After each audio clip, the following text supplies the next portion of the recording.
इसी प्रकार से जो ILI और सारी के केसेस हैं और जो हॉस्पिटल में जो एडमिशन्स होते हैं सारी के या ILI के, उन सबों की टेस्टिंग का प्रोटोकॉल ICMR ने तय किया, उसके अनुसार टेस्टिंग करते हैं। इसके अतिरिक्त हमने कुछ टेस्टिंग इससे अलग भी प्रारंभ करवाया है। आपको मैंने पहले भी जानकारी दी थी कि जब हमारे प्रवासी कामगार बहुत बड़ी संख्या में प्रदेश में लौटे थे, तो जिन जिलों में बहुत ज़्यादा प्रवासी कामगार लौटे हैं, तो वहाँ हम लोगों ने वैसे 18 जिलों को चुना था और उन 18 जिलों में हमने 4-4 गांव ऐसे चुने जिसमें कि 100 के आसपास या उससे अधिक प्रवासी कामगार लौटे थे, और फिर उनके लौटने के 15 दिन के बाद वहाँ पर रैंडम टेस्टिंग करवाई थी, ये देखने के लिए कि जो हमारे प्रवासी विभिन्न प्रांतों से आ रहे हैं जहाँ से उनमें इन्फेक्शन भी निकल रहा था, तो उनके कारण से कहीं संक्रमण गांव के अन्य निवासियों में जो वहाँ पहले से रह रहे थे उनमें तो नहीं फैला। तो हमने 72 गांव में 1686 सैंपल रैंडम सैंपलिंग करवाई और उसमें निकल कर ये आया कि उसमें से कोई भी सैंपल, कोई भी पूल जो था वो पॉजिटिव नहीं हुआ। तो उससे हमें ये आश्वासन मिला कि जो हमारी ग्राम निगरानी समितियाँ हैं और ये अच्छा काम कर रही हैं, और जो हमारे प्रवासी लौट रहे हैं ये अपने सामाजिक उत्तरदायित्व का बहुत ही भली भांति निर्वहन कर रहे हैं और होम क्वारंटाइन का पालन कर रहे हैं। इसके पश्चात हमने कुछ और भी रैंडम सैंपल स्टार्ट किया है जिसके परिणाम आ रहे हैं, और इसके परिणाम भी आपसे हम कल साझा करेंगे। अभी तक हम लोगों ने जो ओल्ड एज होम्स हैं, जो राजकीय बाल गृह हैं या नारी निकेतन हैं, इनमें हमने रैंडम आधार पर सभी जिलों में सैंपल करवाया, ये देखने के लिए, क्योंकि ये लोग एक जगह रहते हैं और इसमें कर्मचारी बाहर से आते जाते हैं, तो इनमें जागरूकता भी लाने के लिए, इनके प्रबंधन में भी, ताकि इनके जो लोग अंदर रह रहे हैं उनको सावधान रहें, वो बचें, और जो कर्मचारी है वो लोग भी ध्यान रखें कि इन लोगों में संक्रमण न जाए। इसके लिए हम लोगों ने एक्सरसाइज ये किया है और उसमें भी नतीजा जो आया है कल मैं आपसे साझा करूँगा। लेकिन कुछ जगहों में इसमें संक्रमण हमें मिला, जैसे हमें संक्रमण मिला है कानपुर नगर में राजकीय बाल गृह में, और जो नारी निकेतन है उसमें हमें संक्रमण मिला, और उसके बाद हम लोगों ने वहाँ पर जो लोग वहाँ रहते हैं, निवासी हैं उनका भी लिया। तो आज हमारे पास उनके करीब 30 के करीब 32 के करीब इन दोनों संस्थानों को मिला करके वहाँ से हमको संक्रमित लोग मिले हैं जिनका हम इलाज करवाएंगे। तो हम इस तरह से जो ICMR का प्रोटोकॉल है उसके पालन करके जो हमको सैंपलिंग करनी है वो तो हम कर ही रहे हैं, साथ ही साथ जहाँ जो वल्नरेबल पॉपुलेशन हो सकता है या जिस पॉपुलेशन में बहुत मोबिलिटी है, जो लोग बहुत आते जाते हैं या जहाँ पर संक्रमण होने की संभावना ज़्यादा है, वहाँ पर भी हम रैंडम आधार पर लगातार हम सैंपलिंग हमने प्रारंभ करवाया है। इन्फेक्शन को कंट्रोल करने के लिए ये भी एक बहुत ही कारगर उपाय होगा। इसी क्रम में हम लोगों ने जो अर्बन स्लम्स हैं उनमें भी रैंडम आधार पर हर जिले में स्लम्स की भी जांच करवाई है। इसके भी जो रिजल्ट्स हैं उसको कंपाइल किया जा रहा है, ये भी मैं आपसे जल्दी साझा करूंगा। इसके अलावा जो हॉस्पिटल्स हैं उसको, हॉस्पिटल का तो ICMR का प्रोटोकॉल भी है कि अगर लक्षणात्मक हो कोई भी हेल्थ केयर वर्कर उसका किया जाए, लेकिन चूंकि ये देखा गया है इसमें कोरोना वायरस के संक्रमण में कि बहुत सारे लोग, अधिकांश लोग लक्षणात्मक नहीं होते हैं, उनमें लक्षण नहीं आता है, इसलिए जो उसमें जो उसके भी फ्रंट लाइन पर होते हैं जो लोग अस्पतालों में, हम उनका भी पूरे प्रदेश में, चाहे वो सरकारी अस्पताल हो चाहे प्राइवेट अस्पताल हो, इनमें से कुछ अस्पतालों के हम जो फ्रंट लाइन वर्कर्स हैं उनके हम रैंडम सैंपल्स हम करवा रहे हैं, हमने करवाया है। इसका भी परिणाम हम लोग आपसे जल्दी ही साझा करेंगे। उसमें हमने उन लोगों को चुना जिनकी लोगों से ज़्यादा इंटरेक्शन होता है, जैसे जो रजिस्ट्रेशन के डेस्क पर बैठता है, पंजीकरण डेस्क पर बैठता है जहाँ लोग पंजीकरण कराते हैं, या जो अस्पताल में जो गार्ड होता है जो बाहर खड़ा होता है जहाँ सारे मरीज आ रहे हैं उनको वो अंदर करता है, या जो लोग OPD करते हैं, कुछ जो चिकित्सक हैं उनको भी हमने लिया। तो इस तरह से रैंडम सैंपलिंग पूरे प्रदेश में की गई है। और अब हम अगले चरण में जो ऑटो ड्राइवर्स हैं, ट्रक ड्राइवर्स हैं, जो बहुत यात्रा करते हैं, लोगों से मिलते जुलते हैं, ढाबा वाले हैं जहाँ लोग जाते हैं, उनका भी हम सैंपल करवाएंगे।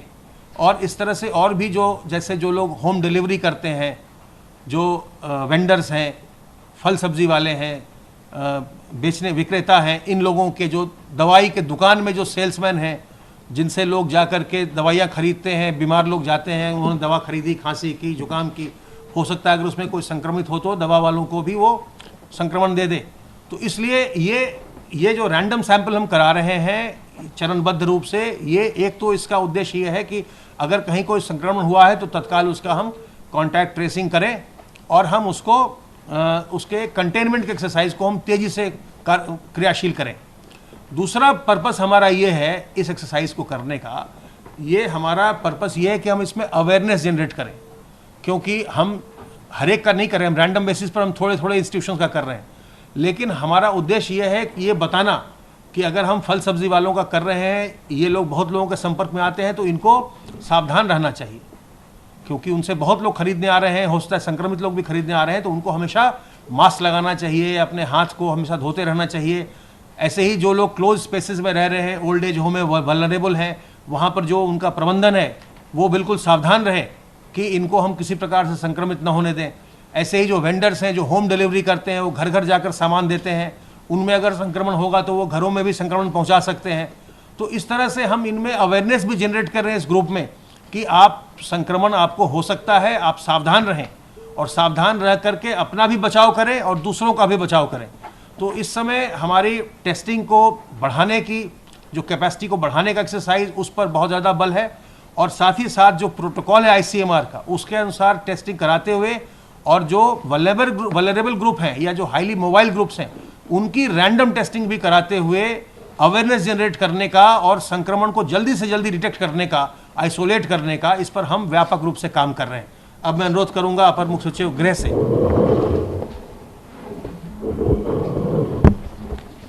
माननीय मुख्यमंत्री जी ने आज सुबह 10 बजे कोविड-19 की पूरी लड़ाई के लिए प्रदेश के अभियान के अंतर्गत टीम 11 की बैठक की। आज मुख्यमंत्री जी ने एक नया लक्ष्य दिया है कि जो कोविड के अस्पतालों की बेड है, ये संख्या 1.5 लाख तक पहुंचाई जाए। आप सबको विदित है कि अब तक L1 के जो कोविड केयर सेंटर हैं, जो बेसिक सेंटर्स हैं आइसोलेशन के, 403 प्रदेश में तैयार हैं। L2 के जो सेंटर्स हैं 75 तैयार हैं। L3 के जो सेंटर्स हैं यानी मेडिकल कॉलेजेस हैं वो 25 हैं, जहां पर वेंटिलेटर युक्त बेड है। L2 बेड्स में ऑक्सीजन युक्त है और L1 बेड में भी ऑक्सीजन की व्यवस्था कहीं कहीं दी गई है।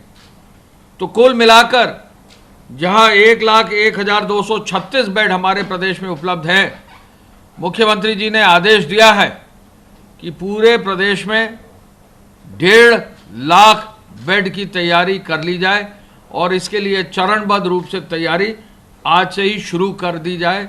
स्वास्थ्य विभाग को और चिकित्सा शिक्षा विभाग को ये निर्देश उन्होंने दिया है।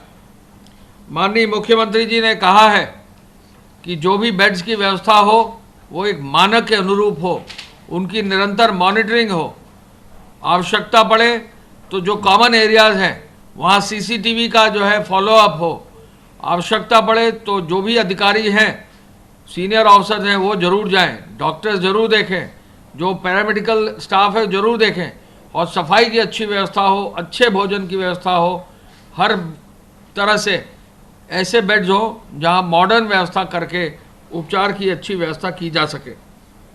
मुख्यमंत्री जी ने आज टेस्टिंग के बारे में भी, कल आदरणीय प्रधानमंत्री जी की VC हुई, VC के तुरंत बाद उन्होंने कहा कि हम अपनी टेस्टिंग को और आगे बढ़ाएंगे।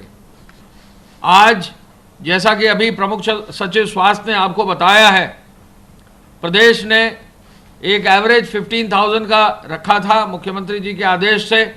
आज 16,546 टेस्ट हुए हैं, यानी 16,000 से ज़्यादा टेस्ट पिछले कई दिनों से जो है प्रदेश में होना चालू हो गए हैं। पूरे देश में हम संभवतः पहले, दूसरे, तीसरे, चौथे स्थान के अंदर ही हैं टेस्टिंग में, 5वें स्थान पर हैं, और ओवरऑल टेस्टिंग में 5वें स्थान पर है। और हमारा लक्ष्य ये होगा कि उत्तर प्रदेश को पूरे देश में प्रथम स्थान पर टेस्टिंग में ले आया जाए, और इसी कड़ी में टेस्टिंग की क्षमता को और आगे बढ़ाने का निर्देश दिया है। आपको मालूम है कि जब टेस्टिंग की क्षमता शुरू हुई थी प्रदेश में मार्च 2020 में, मात्र 60 टेस्ट प्रतिदिन हुआ करते थे केजीएमसी में। पहला हमारा एकमात्र हमारी टेस्टिंग लैब केजीएमसी में थी, मात्र 60, और उस 60 को बढ़ाकर निरंतर अनुश्रवण करके दोनों विभाग, मेडिकल डिपार्टमेंट और मेडिकल एजुकेशन डिपार्टमेंट ने लगकर मुख्यमंत्री जी के मार्गदर्शन में 23 राजकीय प्रयोगशालाओं अब चालू हो गई, यानी 23 गवर्नमेंट टेस्टिंग लैब शुरू हो गई हैं, 11 निजी टेस्टिंग लैब शुरू हो गई हैं। और इसके साथ साथ आपने देखा था, खुद सरकारी जहाज को, अपने उत्तर प्रदेश सरकार के जहाज को भेजकर ट्रूनेट मशीन्स को भी लाया गया। आज की तारीख में हर जनपद में जिला चिकित्सालय पर, 75 जनपदों के जिला चिकित्सालय पर ट्रूनेट मशीन जो है 2 स्लॉट की स्थापित कर दी गई है। ये 2 स्लॉट की मशीन लगभग 8 लाख रुपए की है। और इसके अलावा हर मेडिकल कॉलेज में, हर 25 कुल मेडिकल कॉलेजेस में एक ट्रूनेट मशीन 4 स्लॉट की, जो लगभग 12.5 लाख रुपए की है, उसको भी स्थापित कर दिया गया है। इसके पहले चरण में ये जो ट्रूनेट मशीन्स है, 21 हमारे अस्पतालों में एक स्लॉट की पहले से थी, तो एक और जहां 60 टेस्टिंग का क्षमता हमारे प्रदेश में थी, आज बढ़कर आज का रिकॉर्ड अचीवमेंट है 16,546। मुख्यमंत्री जी का आदेश था कि इसी सप्ताह के अंत तक इसको 20,000 करके कोशिश हो कि अगले कुछ दिनों में ही माह के अंत तक 25,000 टेस्ट प्रतिदिन कराए जाएं। आज जैसा कि प्रमुख सचिव स्वास्थ्य ने बताया है, आज तक 5,15,280 टेस्ट प्रदेश में हुए हैं। ऐसे में हमारा प्रदेश आबादी की दृष्टि से सबसे बड़ा है, तो हमारे यहाँ टेस्टिंग भी काफ़ी संख्या में हो, इस ओर विशेष प्रयास करके जो कोविड फंड है, जो मुख्यमंत्री जी ने कोविड केयर फंड शुरू किया था, उस फंड से ही इन टेस्टिंग मशीन्स का भुगतान करके इनको खरीदा जा रहा है और इनको लगाया भी जा रहा है। मुख्यमंत्री जी का ये भी आदेश है कि जो भी टेस्टिंग हो वो हमारे एक प्रोटोकॉल का, जो आईसीएमआर का प्रोटोकॉल है, उसके अंतर्गत स्थापित किया जाए। ये टेस्टिंग 3 कारणों से आवश्यक होती है। ये टेस्टिंग इसलिए आवश्यक होती है कि कोविड पेशेंट्स की पहचान हो। ये टेस्टिंग इसलिए भी आवश्यक होती है कि जब किसी व्यक्ति का अगर कोई मेजर ऑपरेटिव सर्जरी या अन्य कार्य होना है, तो आज के प्रोटोकॉल के हिसाब से पहले ये टेस्ट होता है कि कोरोना पॉजिटिव तो नहीं है। तो जो सामान्य इमरजेंसी की सेवाएं हैं या कहीं भी ऑपरेशंस करना है, जहां इन्वेसिव जो है कोई एक्टिविटी करनी है, तो वहां पर भी इन टेस्टिंग मशीन्स का इस्तेमाल किया जाता है, जिससे होल्डिंग एरिया में व्यक्ति को लाकर तुरंत उसको टेस्ट करके उसको जो भी चिकित्सकीय सहायता है वो दी जा सके। ये टेस्टिंग इसलिए भी की जाती है कि जहाँ भी हमारे श्रमिक या कामगार आए हैं, या जैसा कि अभी हमारे प्रमुख सचिव ने बताया, जहाँ भी फील्ड में अगर कहीं व्यापक सर्वे करने की आवश्यकता है कि कहीं कोई इन्फेक्शन का प्रभाव तो नहीं है, तो ये कार्य भी जो है इनके माध्यम से रैंडम पूल टेस्टिंग के माध्यम से किया जाता है। ये भी हम बताना चाहेंगे, कहीं कहीं ये बिंदु आया है, मीडिया में भी ये बिंदु आया है पूल टेस्टिंग के बारे में। तो प्रदेश हमारा पूल टेस्टिंग का पहला प्रदेश था, और पूल टेस्टिंग में भी ये हम बताना चाहेंगे कि पूरे प्रदेश में एक अनूठा अभियान चिकित्सा विभाग ने शुरू किया था, जिनमें 18 जनपदों में 72 ग्रामों में प्रवासी जो हमारे कामगार और श्रमिक हैं उनमें 1686 लोगों की पूल टेस्टिंग की गई थी। पूल टेस्टिंग यानी एक ही टेस्ट में 10 लोगों का या 5 लोगों का एक साथ टेस्ट करना। तो पूल टेस्टिंग भी हमारे प्रदेश में व्यापक रूप से ये पद्धति अपनाई गई है। और चूंकि मीडिया में ये बिंदु आया था, ये बताना बहुत आवश्यक है कि प्रदेश में पूल टेस्टिंग निरंतर की जा रही है। जहां ज़्यादा संख्या में लोगों की टेस्टिंग की जानी होती है और जहां चांसेस कम होते हैं तो वहां संख्या को बढ़ाने के लिए पूल टेस्टिंग एक साथ 10 या 5 लोगों की जाती है। हम ये भी आपको बताना चाहेंगे कि माननीय मुख्यमंत्री जी का आदेश है कि टेस्टिंग की व्यवस्था ऐसी हो कि जल्दी हो, ये ना हो कि टेस्टिंग जो है करा जाए और फिर 2 दिन बाद रिजल्ट आए।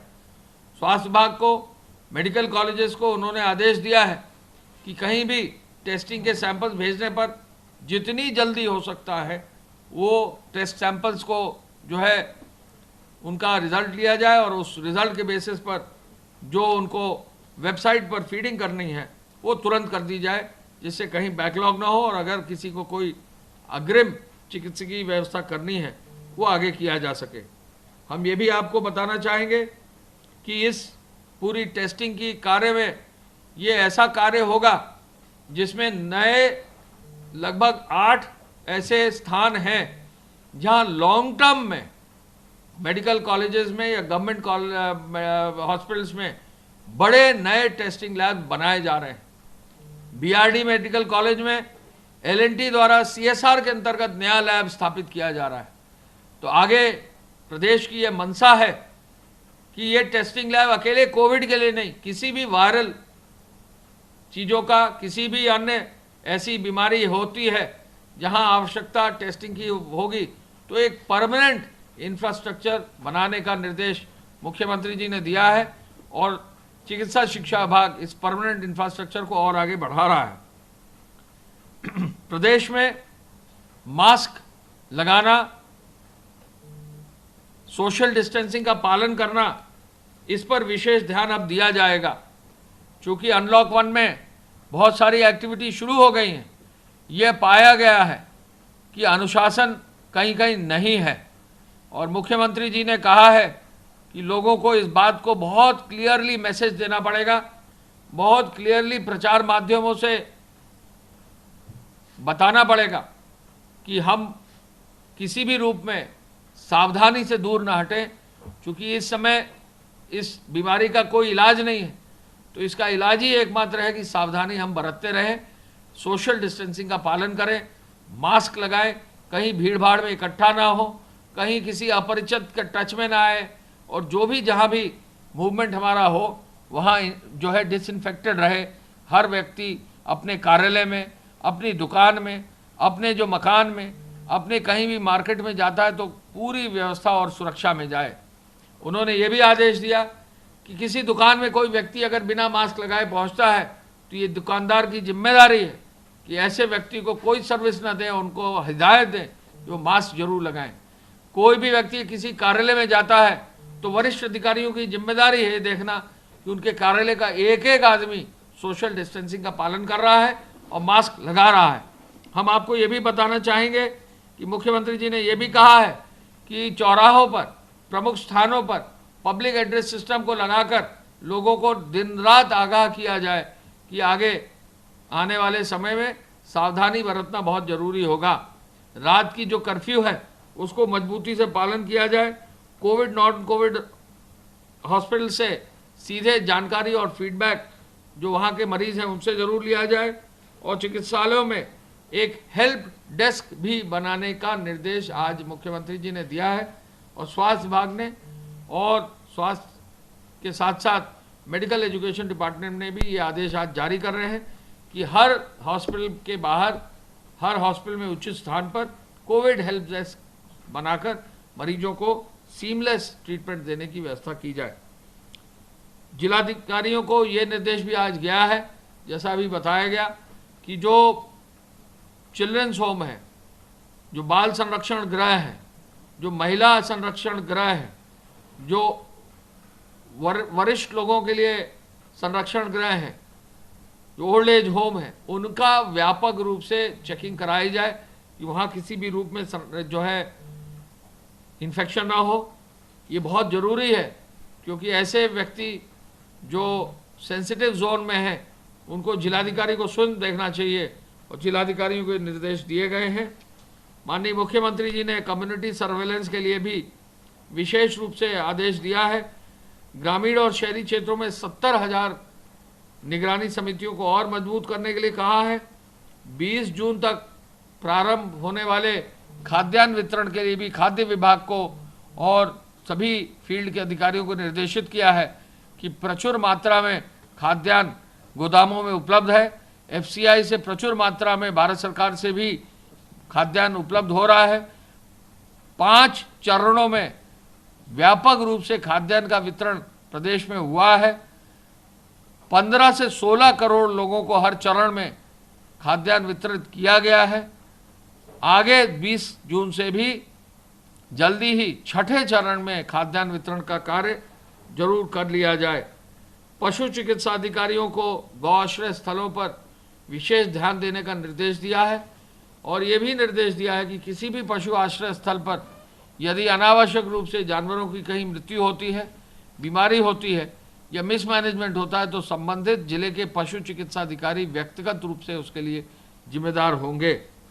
मैं इस अवसर पर यह भी बताना चाहूँगा कि जो पूरे प्रदेश में व्यवस्था अभी लागू की जा रही है, तो इसमें वॉलंटियर्स को भी जोड़ने का काम किया जा रहा है। स्वास्थ्य विभाग सर्वेलेंस के लिए गैर सरकारी संगठन, स्काउट, एनसीसी, एनएसएस, स्वैच्छिक संगठन को जोड़ रहा है। कोई भी एनजीओ, कोई भी संगठन के लोग, इंडिविजुअल वॉलंटियर्स अगर जुड़ना चाहते हैं तो अपने जिलाधिकारी कार्यालय से जरूर अपना नाम जरूर भेजें। अब तक जो पंजीकरण वेबसाइट के माध्यम से हुआ है, 3,720 वॉलंटियर्स को वेबसाइट के माध्यम से पंजीकृत कर लिया गया है। वेबसाइट भी जो है सभी लोगों के लिए उपलब्ध है। चिकित्सा विभाग की वेबसाइट पर आप जाकर अपने वॉलंटियर करने का काम कर सकते हैं। मुझे जानकारी है कि कई रिटायर्ड लोग भी वॉलंटियर बनना चाहते हैं, अपने क्षेत्र में बन सकते हैं। कई जो है एक्स आर्मी मैन भी वॉलंटियर्स बनना चाहते हैं, बन सकते हैं। कई छात्र हैं जो बनना चाहते हैं, कई ऐसे हैं जो अध्यापक बनना चाहते हैं, कई ऐसे लोग हैं जो वॉलंटियर्स अपने क्षेत्र में बनना चाहते हैं। जरूर सामने आए और वॉलंटियर्स बनकर अपने क्षेत्र में ऐसा कार्य करें जिससे लोगों को लाभ मिल सके। पूरे प्रदेश में एम्बुलेंस की संख्या भी मैं बताना चाहूँगा कि कुल मेडिकल मोबाइल एम्बुलेंस 170 हैं। 108 की एम्बुलेंस 2200 करीब है, 102 की एम्बुलेंस 2270 हैं, एएलएस लगभग 250 हैं। मुख्यमंत्री जी ने एम्बुलेंसेस की व्यवस्था का भी समीक्षा करते हुए समय रहते और समय के विदिन इनको मरीजों तक पहुंचने का भी निर्देश दिया है। मुख्यमंत्री जी ने मेडिकल कॉलेजेस में भी जो एम्बुलेंस और बाकी गाड़ियां हैं उनको भी बहुत मजबूती से चलाने का निर्देश उन्होंने दिया है। मैं पुनः इस अवसर पर बताना चाहूँगा कि पूरे प्रदेश में धारा 188 के अंतर्गत कार्रवाई की गई है, और इसमें 3 जोन ने बहुत अच्छा काम किया है। कानपुर जोन ने 12,354 वाद दर्ज किए हैं, लखनऊ जोन ने 12,498 वाद दर्ज किए हैं, वाराणसी जोन ने 11,844 वाद दर्ज किए हैं। तो ये 3 जोन ने बहुत अच्छा कार्य किया है। 2 जोन हैं प्रयागराज और गोरखपुर, उनको और अच्छा काम करना होगा। और साथ साथ प्रदेश में जो भी जनपद ऐसे हैं जहाँ पर मास्क के बारे में अनुसरण नहीं हो रहा है, जहाँ पर 2 पहिया वाहन की जगह ज़्यादा लोग बैठ रहे हैं, जहाँ गाड़ियों में भी जो है सोशल डिस्टेंसिंग जो निर्धारित है उसके अनुरूप कार्रवाई करके मास्क नहीं पहना जा रहा है, तो ये कार्रवाई करने का निर्देश दिया है। वाहन यदि इलीगल रूप से चलेंगे या इन नॉर्म्स का पालन नहीं करेंगे या बैठे लोग उसमें पालन नहीं करेंगे तो निश्चित रूप से कार्रवाई होगी।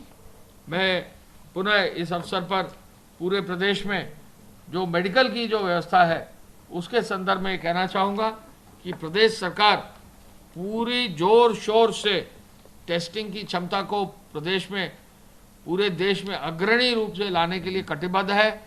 प्रदेश सरकार नंबर ऑफ बेड्स भी बढ़ाने के लिए संकल्प युक्त है और कोशिश पूरी यह है कि कोई भी ऐसा व्यक्ति ना हो जिसके लिए हमारे पास अस्पताल में बेड उपलब्ध ना हो। किसी भी व्यक्ति को जहां भी आवश्यकता होगी बेड्स की सुविधा दी जाएगी। आज की तारीख में 5 से 6 हज़ार एक्टिव पेशेंट्स हैं, जबकि 1 लाख से अधिक बेड उपलब्ध हैं। तो मात्र 5% बेड्स अभी जो है उपयोग में लाए जा रहे हैं, लेकिन आगे आने वाले समय में एहतियात के तौर पर बेड्स और बढ़ाकर प्रदेश को टेस्टिंग को और बढ़ाकर सुरक्षित रखने का एक पूरा अभियान चलाया जा रहा है। धन्यवाद। जय हिंद।